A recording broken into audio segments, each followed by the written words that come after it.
उत्तर प्रदेश सरकार में इन दिनों सब कुछ ठीक नहीं है।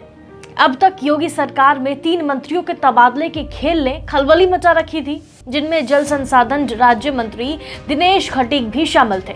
लेकिन अब खबर आ रही है कि दिनेश खटीक ने मंत्री पद से इस्तीफा दे दिया है। दिनेश खटीक ने देश के गृह मंत्री अमित शाह को ये कहते हुए अपना इस्तीफा भेजा है कि वो दलित हैं, इसलिए उनको नजरअंदाज किया गया है।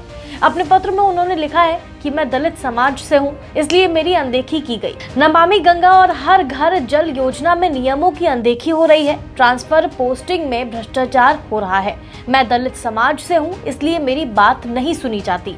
मेरी अनदेखी से दलित समाज आहत है। मेरा कोई मंत्री के तौर पर अस्तित्व नहीं है। मेरे लिए राज्य मंत्री के तौर पर काम करना दलित समाज के लिए बेकार है। ना मुझे बैठक में बुलाया जाता है, ना ही मुझे मेरे मंत्रालय में हो रहे कार्यों के बारे में बताया जाता है। मैं आहत होकर अपना त्याग पत्र दे रहा हूँ। वैसे दिनेश खटीक के इस्तीफे की अटकलें पहले से ही लगाई जा रही थी। बताया जा रहा है कि दिनेश खटीक अपने विभाग के वरिष्ठ मंत्री स्वतंत्र देव सिंह से नाराज हैं। मंगलवार को खटीक कैबिनेट मीटिंग में शामिल हुए थे। इसके बाद वो सरकारी गाड़ी छोड़कर मेरठ अपने घर चले गए। खबर तो ये भी है कि जल शक्ति विभाग में तबादले की उनकी सिफारिश नहीं सुनी गई और काम का स्पष्ट बंटवारा ना होने से उनके पास करने को कुछ है ही नहीं।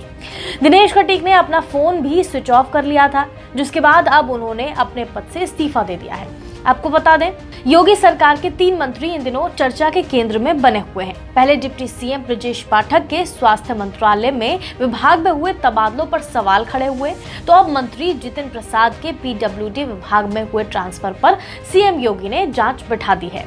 वहीं मुख्यमंत्री योगी आदित्यनाथ ने मंगलवार को लोक भवन में आयोजित मंत्री परिषद की बैठक में अपने मंत्रियों को स्टाफ पर आंख मूंदकर भरोसा न करने की नसीहत दी और कहा कि मंत्री ईमानदारी और पारदर्शिता से काम करें, अपने दफ्तर और निजी स्टाफ पर आंख मूंदकर भरोसा ना करें। उन्होंने ये भी कहा कि अपने दफ्तर और घर के स्टाफ पर बराबर नजर रखें।